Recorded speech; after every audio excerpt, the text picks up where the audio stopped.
ছেলেরা মোবাইল টিপতে টিপতে এক ওয়াক্ত নামাজও পড়ে, সকালবেলার এই একটু ঘুম, অথচ কেউই ফজরের আগে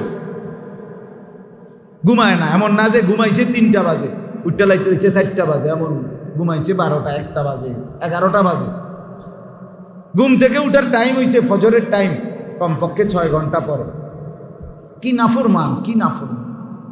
আরে কি শক্ত ডাকায়, কি নিকৃষ্ট হারামি যে ফজরের নামাজ পড়ে। আমার একারে ফজরের নামাজ যে পড়ে না তারে আমার বেশি অসিভ্য মনে হয়, একারে বেশি অসিভ্য, একেবারে বেয়াদব। এটা একদম বেয়াদব, এটা বেশি অসিভ্য, এটা নিকৃষ্ট বেয়াদব, এটা একেবারে জানোয়ার, এটা হাইওয়ান, এটা খবিস, এটা খবিস যেটা ফজরের নামাজ একেবারে নিকৃষ্ট অপদার্থ বলতে যেটারে বুঝায়। এটা মানুষ এত বেয়াদব হয় না, কোন মানুষের বাচ্চা এত নিকৃষ্ট হবে না। কিরে বেটা, 6 ঘন্টা ঘুমাইলি, 5 ঘন্টা ঘুমাইলি, তুই কেমনে ফজরের নামাজ পড়স না? এটা কারণটা কি? এত বড় নিকৃষ্ট বেয়াদব কেমনে হয় মুসলমান? চিন্তা করো। আমি আজকেও একেবারে কারেক্ট 4:45 জামাত, বিশ্বাস করো 4:35 যখন বাজে আমি তখন বাসায় আসছি। সারাটা রাত গাড়ি, রাজবাড়ি। গতকালকে আমি মাহফিলে গেছি, মকবুল ভাই, ঢাকা পদ্মা পার হইয়া, পদ্মা সেতু পার, ফরিদপুর, তারপরে পদ্মা সেতু পার হয়ে, এই পদ্মা সেতুর আগেও ভাঙ্গা একটা ফরিদপুর একটা জায়গা আছে, অন্য জ্যামে পড়ছি। ঢাকাটা পুরোটা জ্যাম। এই জ্যাম পার করে আইতে আইতে আইতে বাসায় যখন আসছি, বিশ্বাস করেন, আর ফজরের জামাতের আর 5-7 মিনিট বাকি।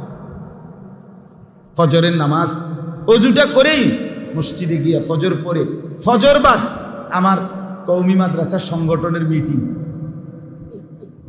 আগে মিটিং দিয়ে রাখছি, আমার খবরও নেই, আর এত রাজ্যে লাগবে আমি এটা ভাবিও না।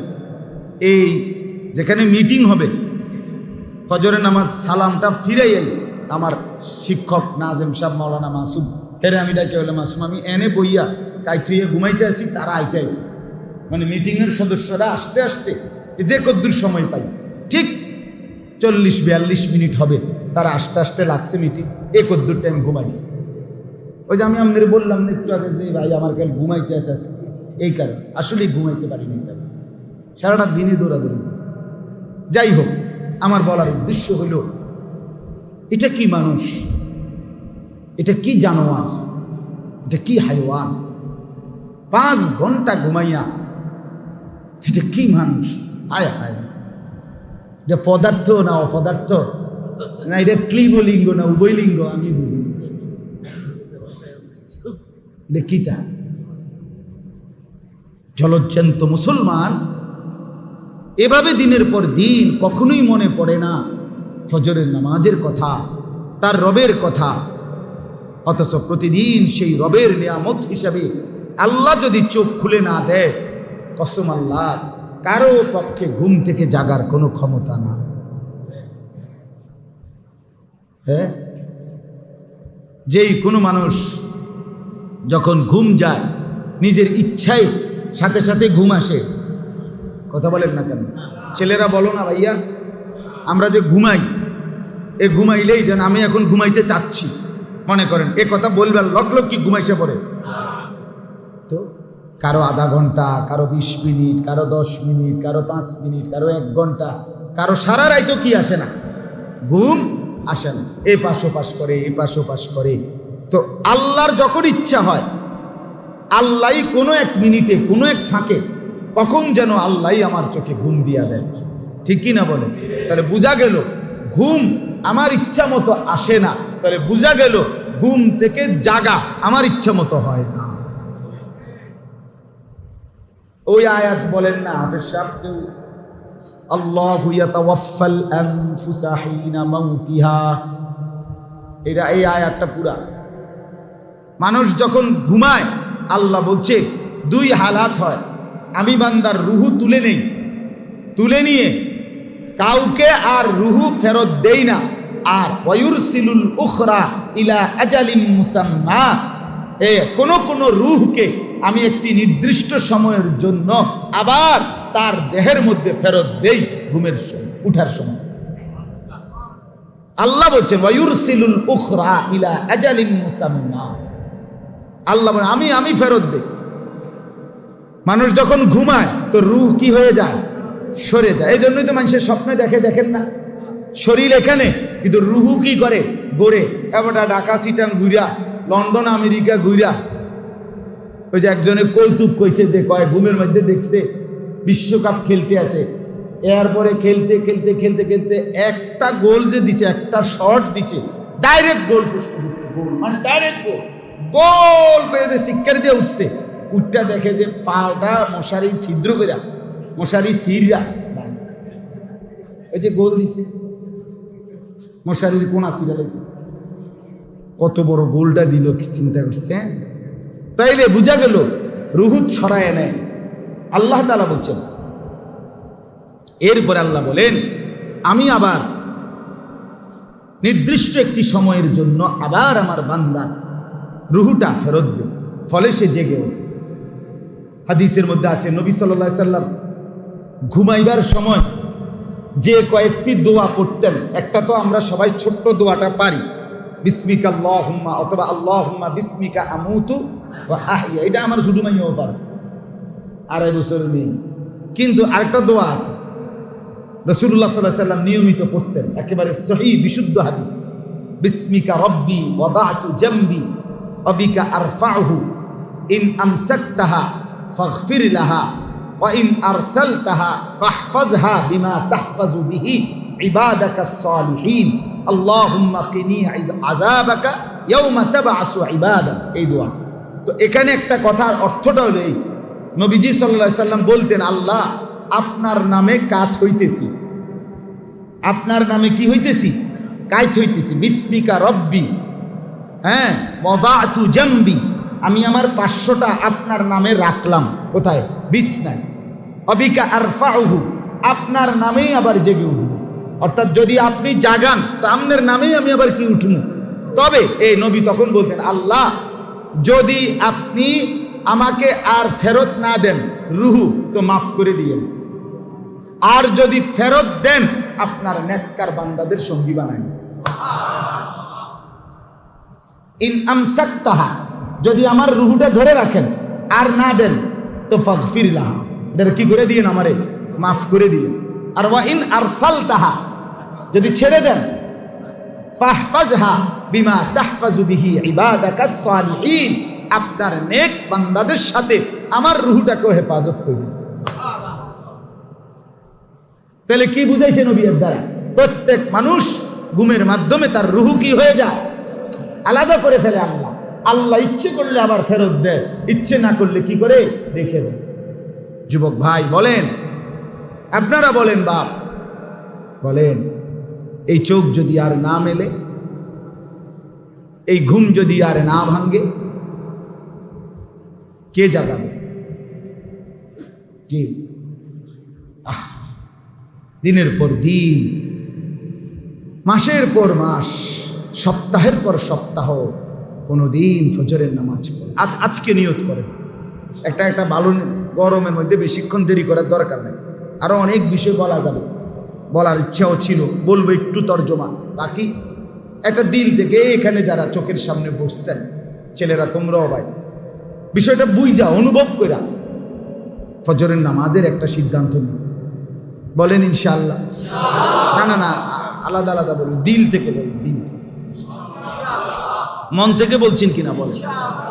ছেলেরা দিল থেকে বলেন, ছেলেরা ভাইয়া দিল থেকে বল। দেখো, হিম্মত করো, তুমি মুসলমানের বাচ্চা কিনা। আমরা এখানে যারা বসা, আমরা মুসলমান না, আমাদের বাপ মা মুসলমান কিনা, আমাদের ধর্ম পরিচয় যে ইসলাম, এতে আমাদের অসন্তুষ্টি আছে কিনা, তাইলে আমরা নামাজ কেন পড়বো না? বলেন না। একটা হলো যে আমার পরিচয় নিয়ে আমি অসন্তুষ্ট, আমি হুজুর যোগাযোগ করতেছি, চেষ্টা করতেছি ধর্মের পরিচয়টা মুছে দিতে, অথবা এফিডেভিট করতে, ইতিমধ্যে অ্যাডভোকেটের লোকে যোগাযোগও করছি যে আমার এই হিন্দু ধর্ম বানান যায়নি বা বুদ্ধ ধর্ম বানান যায়নি। তাইলে তো একটা কথা ছিল, এরকম আসেনি কেউ, এরম তো, তাইলে আমি কেন নামাজ পড়ব? কেন? আপনারা যারা এখানে আছেন, ছেলের বাবা, মেয়ের বাবা অথবা স্ত্রীর স্বামী, এই 3 শ্রেণী তো আছেন। কেউ হয়তো ছেলের বাপ, মেয়ের বাপ আর স্ত্রীর স্বামী। আপনারা হাত উঠানছে, আমি সব জাগো জাগো জিভুত আছে, বউ আছে, হাত উঠান। আপনারা হাত উঠে কোন যে আপনারা আপনাদের স্ত্রী ছেলে মেয়েকে ফজরের নামাজে উঠাবার চেষ্টা করবেন। না না ইনশাআল্লাহ বলে তুমি যেটা কইছি এটা কই তুমি। আমরা স্ত্রী ছেলে মেয়েকে ফজরের নামাজের জন্য উঠাবার চেষ্টা করব। কোন আল্লাহ তৌফিক। এটা একবারে হাসির বিষয় না, ঠিক না? চেষ্টা করে দেখেন। ইদা আইকাযার রাজুলু আহলাহু ওয়া সাল্লা বিহিম জামিআন কুতিবা ফিদ যাকিরিন আল্লাহ কাসীরান ওয়াদ যাকিরাত। সুবহানাল্লাহ। নবীজি বলেন, যেই পুরুষ তার স্ত্রী সন্তানকে ফজরের নামাজের জন্য জাগিয়ে দেয়, আইকাবা জাগিয়ে দেয়, ওয়া সাল্লা বিহিম জামিআন সকলকে নিয়ে নামাজ পড়ে, মহিলারা ঘরে পুরুষ জামাতে। আলহামদুলিল্লাহ, আমার ঘরে বাসায় আমার স্ত্রী, আমার মেয়ে আর আমার ছোট ছেলে থাকে, আর বড় ছেলেটা মাদ্রাসায় থাকে। তা আমি আমার ছোট ছেলেকে নিয়ে মসজিদে যাই, বিবি মেয়েকে নিয়ে নামাজ পড়ে, এই তো। তো সকলকে নিয়ে ফজরের নামাজ পড়ে। আল্লাহ রাসূল সাল্লাল্লাহু আলাইহি ওয়াসাল্লাম বলেন, এই ফ্যামিলির সকলকে আল্লাহ তাআলা বেশি বেশি জিকিরকারী পুরুষ এবং নারীদের অন্তর্ভুক্ত করে দিবেন। আচ্ছা, যদি কারো নাম বেশি বেশি জিকিরকারী পুরুষ এবং নারীদের রেজিস্টার খাতায় ওঠে, তার পুরস্কার কি? ওয়াদ্দাকিরিনাল্লাহা কাসীরান ওয়াদ্দাকিরাত আ'আদ্দাল্লাহু লাহুম মাগফিরাতান ওয়া আজরান আযীমা। আর কি লাগবে? রব্বুল আলামিন বলেন, বেশি বেশি আল্লাহ তাআলার জিকিরকারী পুরুষ এবং নারী আমি আল্লাহ ফয়সালা দিলাম, আমি আল্লাহ তাদের জন্য আমার মাগফিরাত দিয়েই দিলাম। ওয়া আজরান আযীমা, আর সর্বোত্তম বিনিময় জান্নাত লিখে দিলাম। আর কি লাগবে? আর কি লাগবে বলেন? আর কি হওয়া উচিত ছিল? আপনার বউ বাচ্চা আপনাকে আল্লাহ মাফ করে দিবে, আর আপনি আমি ফ্যামিলির সদস্যদেরকে জান্নাতে দিয়ে দেবে। কি মজাটা হবে! আল্লাহ কোরআনে বলেন, হাসরের ময়দানে আল্লাহ যেই স্বামী স্ত্রী নেককার ছিল, আল্লাহ তাআলা সরাসরি ডাক দিয়ে বলবেন, উদখুলুল জান্নাতা আনতুম ওয়া আজওয়াজুকুম তুহবারুন। সুবহানাল্লাহ। আল্লাহ বলবেন, বান্দা তুমি তোমার স্ত্রীকে সাথে নিয়ে হাসতে হাসতে জান্নাতে ঢোকো। গলাগলি করে, হাত ধরাধরি করে তামাই বলবো, আনতুম ওয়া আজওয়াজুকুম, স্বামী স্ত্রী দুইজনে জান্নাতে ঢোকো। কি মজাটা হবে! হ্যাঁ, জান্নাতে গিয়ে যে তার বিবিকে হারাবে, সে জান্নাতের 70,000 হুর পাক না, কিন্তু সেই বিবির কথা কি মনে পড়বে না? মনটা কি তখন কষ্টে ভরে যাবে না? হায় আমার দুনিয়ার হায়াতের সেই সঙ্গিনী, সে আজ জাহান্নামে। যে স্ত্রী জাহান্নামে যাবে, জান্নাতে যাবে, স্বামীটা জাহান্নামী হবে, সে কি মনে পড়বে না স্বামীর কথা? হাদিসে তো স্পষ্ট আছে, জান্নাতের মধ্যে জান্নাতের হুর আর দুনিয়ার নারী যারা জান্নাতি, তার মধ্যে মধুর বিতর্ক হবে, শেরে শেরে, কবিতায় কবিতায়। এটা হাদিস আছে। ওরা মানে তর্ক করবে কে উত্তম, জান্নাতের হুরেরা উত্তম নাকি দুনিয়ার নারী যে জান্নাতি হয়েছে সে উত্তম। শেষ পর্যন্ত প্রমাণিত হবে দুনিয়ার যেই নারী জান্নাতি হয়েছে সে কোটি কোটি হুরের চাইতে লক্ষ কোটি গুণ বেশি উত্তম। হ্যাঁ, তোমারে তো আল্লাহ তাআলা গুনাহ নাফরমানি আর পরিবেশের মধ্যে দেয়ই নাই।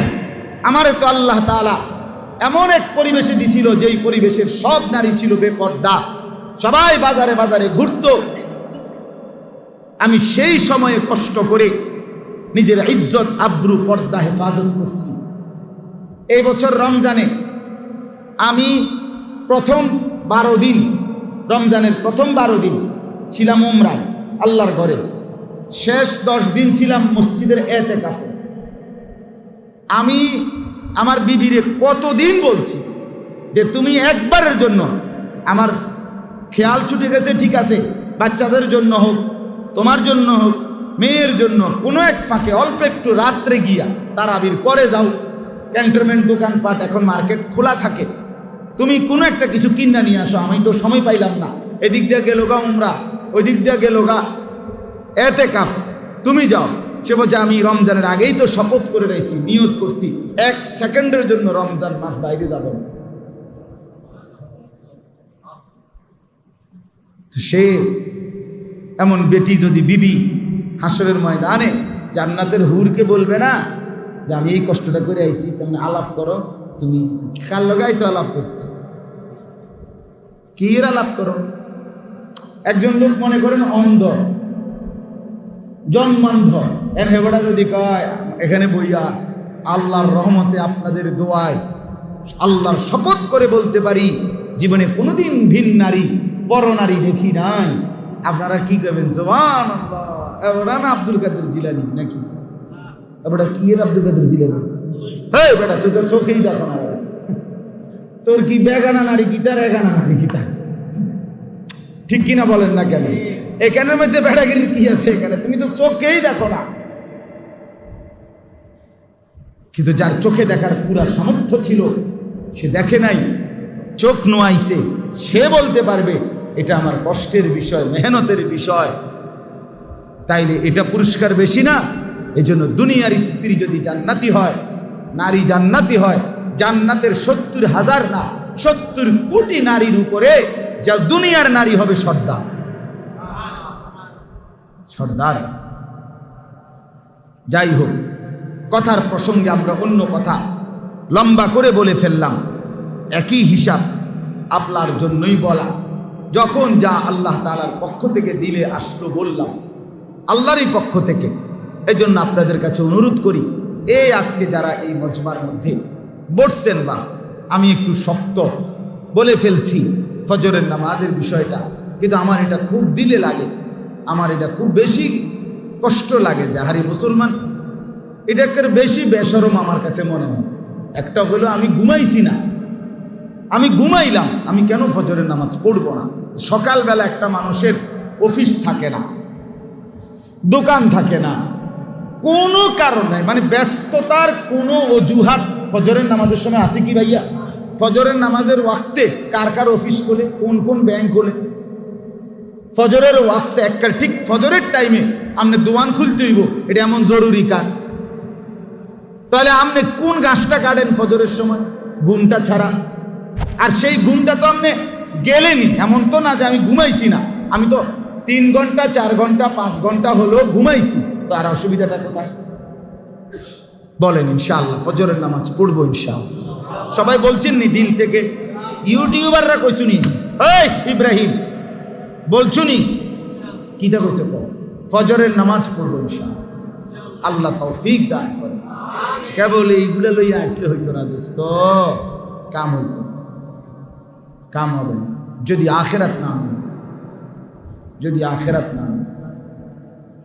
এজন্য আমরা প্রত্যেকে ইনশাআল্লাহ 2টা আয়াতের তরজমা শুনাই। আল্লাহ তাআলা মুসলমানদের উপরে হজ আল্লাহ তাআলা ফরজ করেছেন আল্লাহর ঘর কাবাকে কেন্দ্র করে। এই কাবার চমৎকার কয়েকটা বৈশিষ্ট্য আল্লাহ তাআলা এখানে, আমি যেই 2টা আয়াত পড়ছি সেই 2 আয়াতের প্রথম এবং দ্বিতীয় আয়াতে পড়ছেন। এরপরে আল্লাহ তাআলা হজ্জের কথা গুরুত্ব উল্লেখ করছেন। আমি শুধু আপনাদের কাছে উৎসাহের জন্য এই কথাটাই বলে শেষ করব। আল্লাহ তাআলা হজ একজন মুসলমানের উপরে ফরজ করেছেন। মনে রাখবেন এখন হজ্জের মৌসুম, আর হজ হলো একজন মুমিন বান্দার হৃদয়ের, আশেক দিলের, মহব্বতওয়ালা অন্তরের সবচেয়ে চূড়ান্ত বহিঃপ্রকাশ আল্লাহর ঘরের হজ। যে বান্দা আল্লাহর ঘরে হজ করে এটা প্রমাণ করে সে আল্লাহকে, রসুলকে সত্যিকারী বাস্তবিক অর্থে সবচেয়ে বেশি ভালোবাসে। কোন মুমিন বান্দার ভালোবাসার সর্বোচ্চ বহিঃপ্রকাশ হজ। এই জন্য হজকে আশেকানা ইবাদত বলে, মহব্বতওয়ালা ইবাদত। হজ শুধুই ভালোবাসা, হজ পুরাটাই ইশক, হজ পুরাটাই মহব্বত, হজ পুরাটাই আল্লাহর ঘরে মাহবুবের তালাশে, রব্বে করিমের মহব্বতে আল্লাহর তালাশে ঘুরাগাড়ি। এই হাজি সাহেব কি করে? হজ করে মানে কি করে? একবার কাবা ঘরের চারদিকে ঘুরে, কি ঘুরে? কা বন্ধুকে খুঁজি, মাহবুবকে তালাশ করি। ওই কি আমরা একটু আগে দেখলাম কাবা ঘরে, আমনে দেওয়ান আবার এনে এনে কি দা ভাই সাফা মারোয়া সাই করতেছি, কেন এনে আবার হাঁটেন? কা বন্ধুকে খুঁজি, মাহবুবকে তালাশ করছি। এবার দেখলাম বেটারে মক্কায়, এখন আবার দেখি 8 তারিখ সে বসে রয়েছে মিনায়, কি আমনে এনে কি দা? বন্ধুকে তালাশ করছি, মাহবুবকে খুঁজি। আবার দেখি আরাফা, সেখানে সে মাহবুবকে তালাশ করে। আবার মুজদালিফা, সারা রাত সে বন্ধুকে তালাশ করে। আবার মিনা, আবার কাবা, আবার সাফা, আবার মারওয়া, আবার কোরবানির জায়গা। এ শুধু ছুটছে তো ছুটছে, ছুটতেছে ছুটতেছে, ঘুরতেছে, তালাশ করছে পরম প্রিয় আল্লাহকে, মাহবুবকে, বন্ধুকে। আর আল্লাহ তাআলাও যেন ঘুরাইতেছে, মুচকি হাসতেছে। আল্লাহ বলে ঘুরতে থাকো, আমি মুছতে থাকি। বলে কি মুছবেন? তোমার ঘুরা শেষ, আমি আল্লাহর মাগফিরাত করা শেষ। এখন কি হলো? এখন রাজা আকা ইয়াউমিন ওয়ালাদাতহু উম্মু, মায়ের পেট থেকে নতুন বাচ্চা যেরকম নিষ্পাপ বের হলো, তোমারে ঘুরতে ঘুরতে সাফ কইরা, পরিষ্কার কইরা, গুনাহ থেকে পবিত্র করে মাসুম নিষ্পাপ মায়ের পেটের বাচ্চার মতো বানায় দিলাম। আমার বাসায় ওয়াশিং মেশিন আছে, কাপড় ধোয়ার মেশিন। এটার মধ্যে কাপড় দিলে এটা অনেকক্ষণ এমনি গড়ে, শুধু গড়ে, শুধু গড়ে, খটখট, একটা ছোট ছোট আওয়াজ হয়, খটখট ঘুরতেছে, ঘুরতে। আমি এটা বুঝছি, এইটাই গড়ে, মানে ঘুরতে ঘুরতে এটাও গড়ে। 10 মিনিটের ব্যবধানে টাইম সেটিং করা আছে, তো এটা ঘুরতে ঘুরতে সাফ হয়, যখন বের হয় একদম পরিষ্কার হয়ে বাইরে। তো রব্বুল আলামিন বলে, বান্দা আসো আমার কাছে, তোমাকে কিছুক্ষণ ঘুরাবো। একবার কাবার কাছে, একবার সাফা মারওয়ায়, একবার মিনায়, একবার আরাফায়, একবার মুজদালিফায়, আরেকবার মিনায়, এভাবে ঘুরাবো।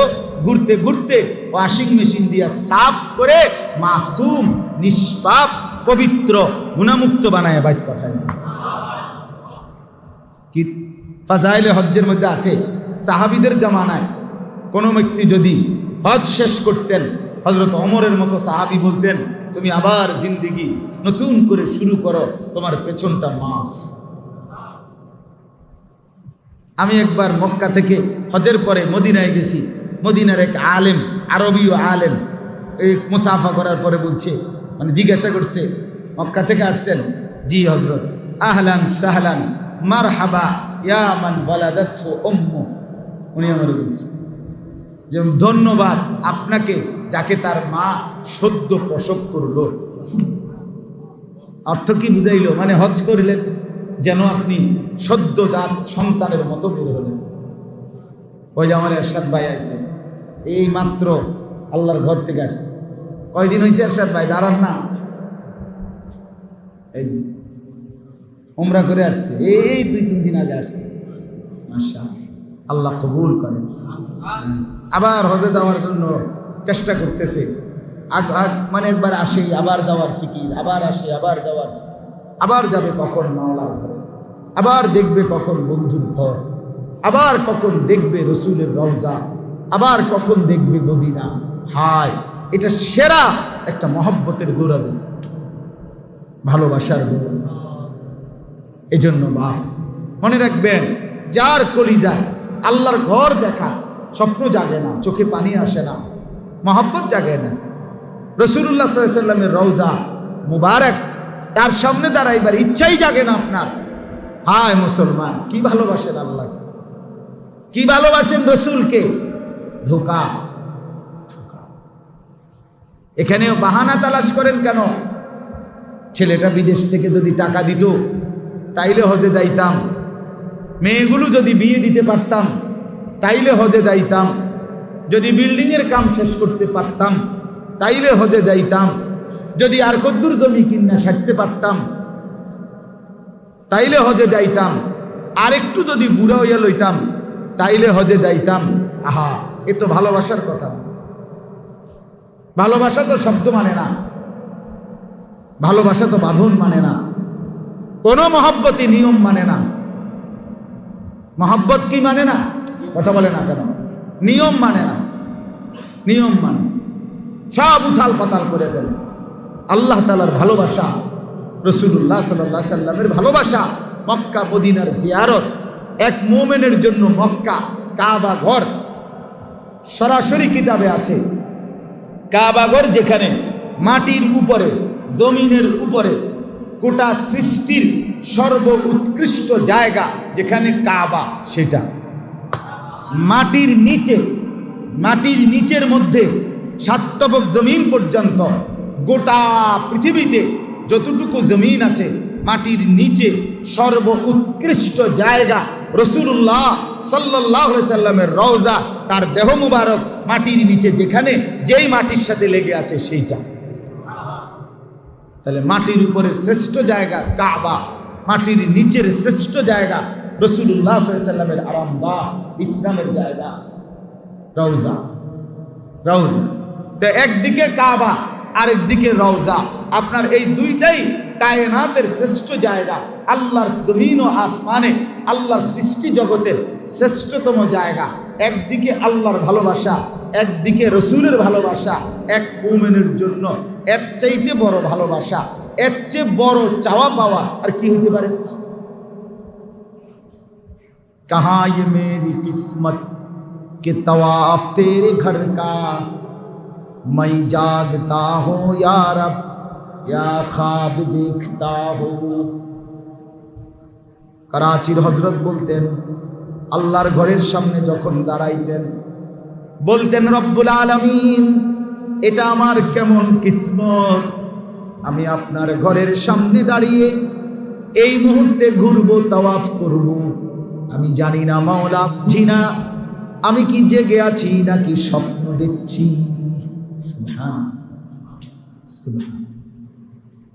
রাসূলুল্লাহ সাল্লাল্লাহু আলাইহি সাল্লামের রওজা থারের সামনে দাঁড়িয়ে কত সাধারণ থেকে সাধারণ মানুষ নবীর দুয়ারে দাঁড়িয়ে চোখের পানি ফেলে মাফ চাইছে, বিনিময়ে আল্লাহ তাআলা তাকে পুরা মাফ করে দিয়েছে, পুরা মাফ করে দিয়েছে। এই জন্য চলেন, আজকে এটাও বললাম, হজের এই পবিত্র মাসে এখানে কোনো নিয়ম দেখাইতে হবে না। হজ ফরজ হওয়ার জন্য ছেলে বিয়ে দেওয়া, মেয়ে বিয়ে দেওয়া, খুদ বিদেশ পাঠানো, বাড়িতে বিল্ডিং করা, আরেকটু বুড়া হওয়া, হ্যাঁ খোদার কসম, আল্লাহর কসম, এটা হজ ফরজ হওয়ার সাথে কোনো দিনে আমি আল্লাহ তাআলার প্রথম ঘর, জমিনের প্রথম ঘর, জমিনের প্রথম ঘর। আচ্ছা, আপনারা যদি এটা বলতো এখানে যে ওইখানে এক জায়গায় গেলে পৃথিবীতে প্রথম বিল্ডিং যেটা বা মাটির ঘর যেটা, এটা আপনি দেখবেন, আর কি তো এই জিনিসটা দেখলাম না জীবনে, তো কিটা দেখলাম, বুঝছেন না কথা? তো ইন্না আউয়ালা বাইতিন, আল্লাহ বলে কাবা প্রথম ঘর, এটা তার বৈশিষ্ট্য।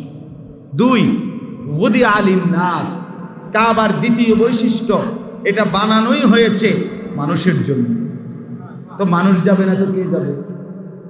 বানানোই হয়েছে তোমার জন্য, তুমি আসবে না তো কে আসবে? বান্দা, তোমাদের জন্যই তো বানাইছি এটা। আল্লাহ বলেন লাল্লাযী বিবাক্কা, তিন নম্বর বৈশিষ্ট্য, কাবা শুধুই কেবল মক্কাতেই অবস্থিত, অন্য কোথাও এর চাইতে দামি বিল্ডিং, এর চাইতে দামি কালো গিলাফ অন্য কোনো ভবনে দিলে হবে না। মক্কার যেই কাবা সেখানেই তোমাকে যেতে হবে। সুবহানাল্লাহ, ওইটাই কাবা। হ্যাঁ, এই জন্যই আব্রাহা কাবার নকল কইরা ইয়ামানে একটা বানাইছিল বিল্ডিং, তো কুরাইশের এক লোক গিয়া রাত গভীরে এনে পেশাব পায়খানা করে দিয়েছে। যা তোর সিসা দিয়ে ওই কারণেই সে হাতি নিয়ে আসছে এই কাবা ভাঙতে, বুঝছেন? লাল্লাযী বিবাক্কা, 4 নম্বরে আল্লাহ বলেন মুবারাকান, কাবার 4 নম্বর বৈশিষ্ট্য হলো আমার এই কাবা বরকতের খাজানা, বরকতের খনি, বরকতের খনি। হাঁটলে হাঁটলে বরকত, ঘুরলে ঘুরলে বরকত, সেকেন্ড সেকেন্ড বরকত। আমি আল্লাহ 24 ঘন্টায় কাবায় 120টা করে সেকেন্ড সেকেন্ড রহমত নাজিল করতে থাকি। আর চারপাশে যারা তাওয়াফ করে, নামাজ পড়ে, কিংবা শুধু কাবার দিকে তাকিয়ে থাকে, এই 120টা রহমত আমি তাদের মধ্যে বন্টন করতে থাকি। এটা বড়, শুধুই বড়, শুধুই বড়। ওয়াহুদাল্লিল আলামিন, আল্লাহ তাআলা বলেন কাবার 5ম নম্বর বৈশিষ্ট্য, এটা সারা পৃথিবীবাসীর হেদায়েত, হেদায়েতের কেন্দ্র। কাবা আসবে, কাবা ঘুরবে, কাবার ইবাদত করবে, হজ আদায় করবে। আমি আল্লাহ ওয়াদা দিলাম যদি আমার সন্তুষ্টির জন্য করে থাকে, নিশ্চিত তার জিন্দেগি বদলায়েই যাবে, হেদায়েত হবেই। যে বদলায় না তার ইখলাসে সমস্যা, তার কিসে সমস্যা? আল্লাহর জন্য করে না, আল্লাহর জন্য করে না, এই জন্য হয় না, এই জন্য হয়। আরে হাজী সাহেব মুনাজাত করে, মুনাজাত কাবাগরের সামনে মুনাজাত করে, বড় মোবাইলটারে এই 2 হাতের মধ্যে রাখা, এটা লাইভ চলতে আছে, বাইরে আমার বেরিয়ে আমরা সাইতে আছে, বেরিয়ে সাইড, বুঝেন না? বাইতে লাইভ থাকে, এটা ইখলাস, আল্লাহর জন্য। তা আল্লাহর ফেরেশতা কয় চান্দু আমি এটি বুঝি না, এটা আমি বুঝি না, বুঝেন? তাওয়াফ করে এটা ধরে রাখছে মোবাইলটা, মানে হ্যাঁ বিশ্ববাসী দেখেন আমি তাওয়াফ করতেছি, এটা আশ্চর্য ঘটনা, পৃথিবীতে আমি একমাত্র তাওয়াফ করতে আছি, আপনারা সবাই দেখেন। সবাই দেখার কি আছে কথা বলুন? এই জন্য, আল্লাহর জন্য। কার জন্য? আল্লাহ। ফিহি আয়াতুম বাইয়িনাত, আল্লাহ বলে কয়টা বলবো বান্দা, আসো না, আসলেই দেখবা আমার কাবার চারদিকে অগণিত কুদরতের নিদর্শন আছে, সব দিকে আমার কুদরত। এত বিচিত্র মানুষগুলো দেখলেই আমি মাওলার কথা মনে পড়বে। হায় মাওলা, পৃথিবীর এমন কোনো জায়গা নাই, আমেরিকা বলেন, লন্ডন বলেন, ইউরোপ বলেন, পৃথিবীর আর কোনো জায়গায় নাই যেখানে একই সময়ে 100 দেশের মানুষ, বিচিত্র রঙের, বিচিত্র সাইজের, বিচিত্র কালারের আল্লাহর বান্দা ঘুরতেছে। এটাই তো কুদরতের নিদর্শন। কালো হাবশি, সেও চোখের পানি ফেলে কাঁদছে, সুন্দর ধবধবে চেহারার মানুষ, সেও মনিবের কাছে কাঁদছে, এটাও তো কুদরতের নিদর্শন। এ বেড়ারিদি সমস্যার শেষ নাই। মানসি কইল হে দেয়, আর হে আমারে কি দিব রে ফুল, তার যে নিজের পেরেশানির কি নাই, শেষ নাই, চল পুত। এই তখন সে বলছে, ওই ফকির বলছে, চল বাবা, এই হারুনুর রশিদের কাছে চেয়ে লাভ নাই, তারই তো প্রয়োজনের শেষ নাই, চল বাপ পুতে মিলে, ওই যার কাছে চাইতেছে আমরাও তার কাছে চাইছি। ফিহি আয়াতুম বাইয়িনাত মাকামু ইব্রাহিম, রব্বুল আলামিন বলে মোটা দাগের একটা নিদর্শন আমি বলে দিলাম, গেলেই দেখবা ওইখানে মাকামে ইব্রাহিম। ইব্রাহিমের 6000 বছর পূর্বে, কয় হাজার?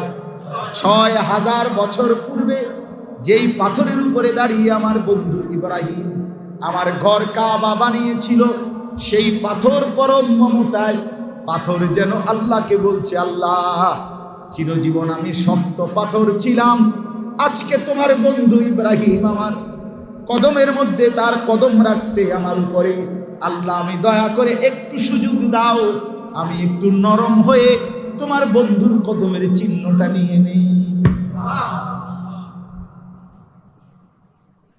মাকাম ইব্রাহিম, মনে হয়েছিল এমন কথা?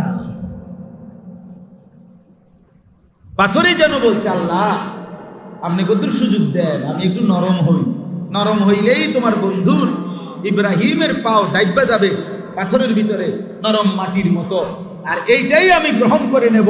আর কোনোদিন আমি পাথর মিলব না, আর কোনোদিন আমি ওই পায়ের চিহ্ন বন্ধ করব না। যেমনে আছে এমনি আজ 6000 বছর পরেও সুবহানাল্লাহ ওই পাথর যে পরম মমতায় বন্ধু ইব্রাহিমের পায়ের চিহ্ন গ্রহণ করছে, সেটা এমনই। এরশাদ বেড়ে দেখে যে তাল উঠছে, ভালো লাগছে বাস্তব। বুঝি এরশাদ বেড়ে নতুন মেহমান আসছে আল্লাহর দরবারে, কারণ এই মাত্র আছে। আমি আসার পরেও দেখছি, এখন না আসছে তো 3-4 দিন, আমার সাথে আর দেখা হয়নি।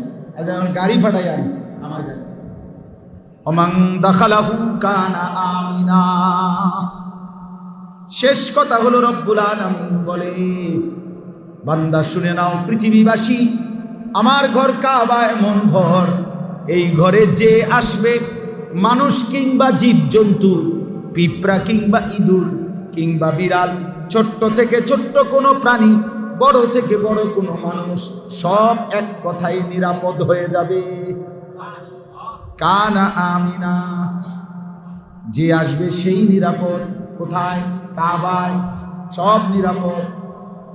এক বিড়ালের কাবা ঘরের চেহারের দিকে আমি একদিন আপনার একটু বন আর মুরগি, বাজিওয়ালা মুরগি এই একটু দিছিলাম খাইতে, বিড়াল একটারে।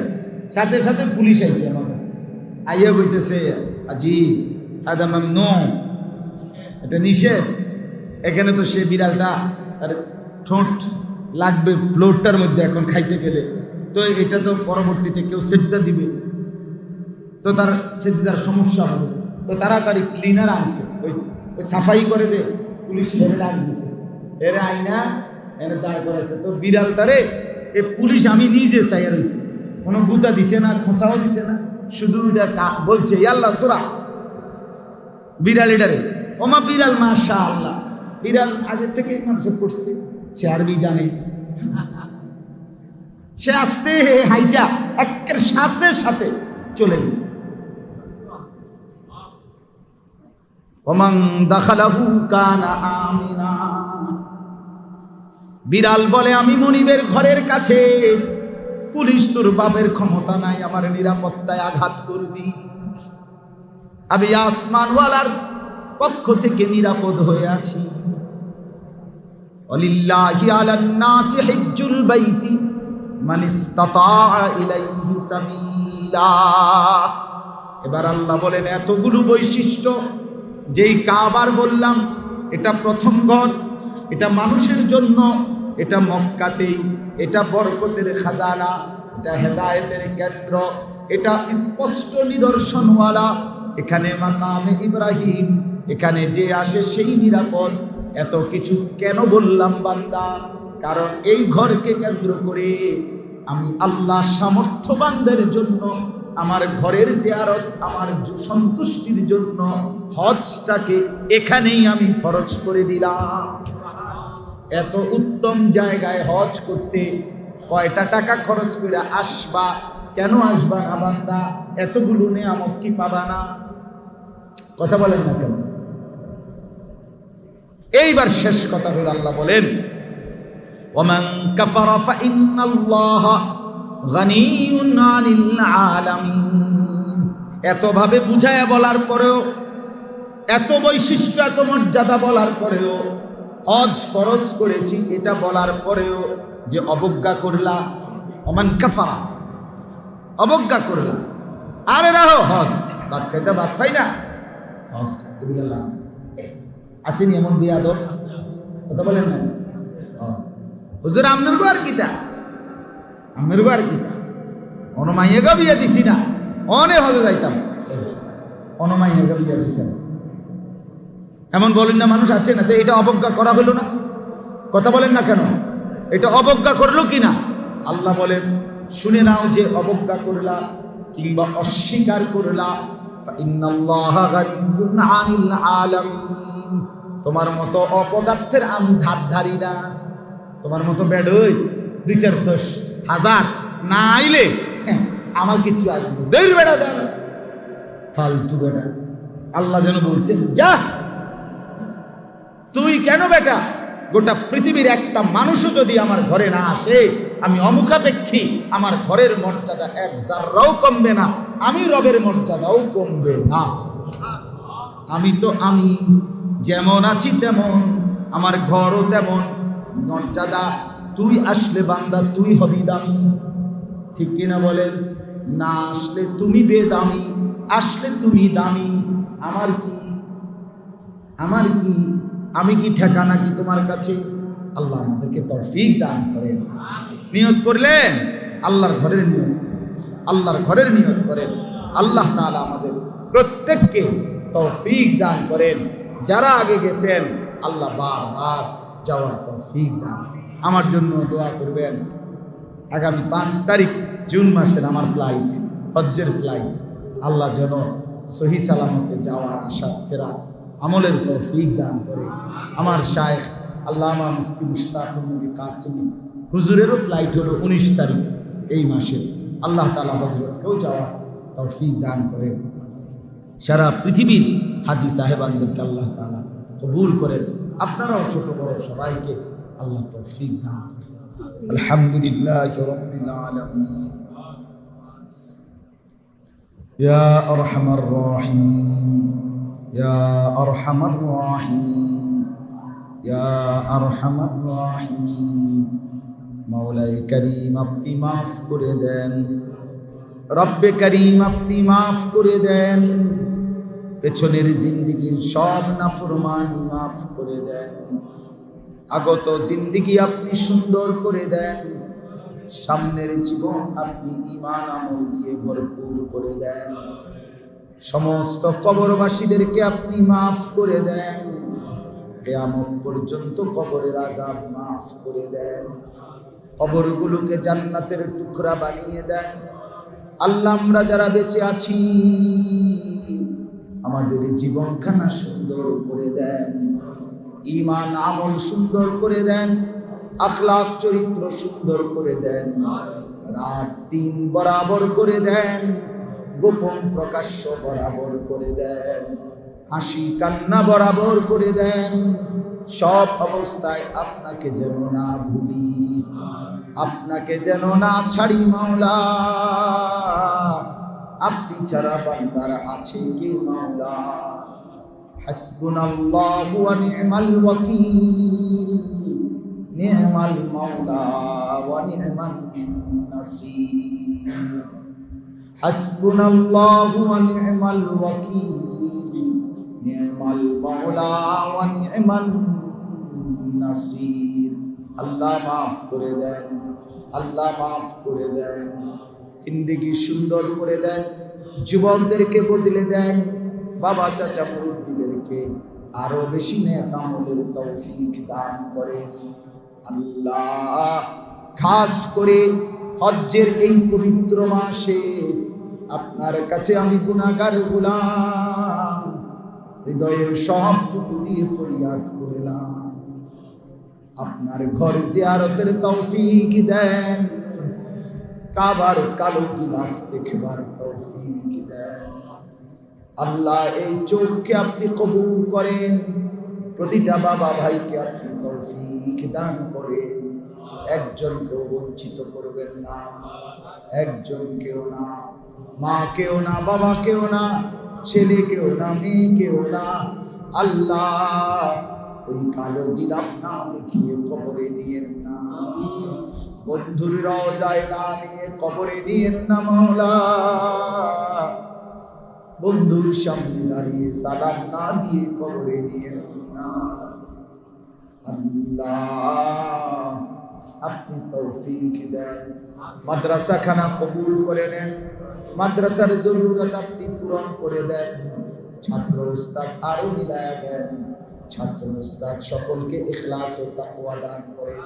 আল্লাহ সাদুল্লাহ ভাইকে কবুল করে নেন, তার বাকি উস্তাদদেরকেও কবুল করে নেন, মাদ্রাসা মসজিদ কমিটির সদস্যদেরকে কবুল করে নেন, এলাকার মহল্লার সমস্ত মানুষকে কবুল করে নেন। আল্লাহ আমাদের সবাইকে উত্তম বিনিময় দান করেন। অসুস্থ বিমারি যারা শিফা করে দেন, প্রত্যেকের কামাই রুজিতে হালাল বরকত দান করেন। প্রবাসীদেরকে সহি সালামতে নিরাপদে রাখেন। গোটা দেশ খায়র বরকত দ্বারা ভরে দেন। ফিলিস্তিনের মজলুম মুসলমানদেরকে রেহাই দিয়ে দেন। আল্লাহ আখিরি ফরিয়াদ আবারও করছি মাওলা, নারী পুরুষ মা বোন ছেলে মেয়ে প্রত্যেককেই আপনার ঘর জিয়ারতের তৌফিক দান করেন। আল্লাহ আপনি তৌফিক দান করেন, আপনি তৌফিক দান করেন। রব্বির হামহুমা কামা রব্বায়ানি সগীরা। রব্বানা হাব লানা মিন আজওয়াজিনা ওয়া যুররিয়াতিনা কুররাতা আ'য়ুন ওয়াজআলনা লিল মুত্তাকিনা ইমামা। সুবহানা রাব্বিকা রাব্বিল ইজ্জাতি আম্মা ইয়াসিফুন ওয়া সালামুন আলাল মুরসালিন ওয়ালহামদুলিল্লাহি রাব্বিল আলামিন।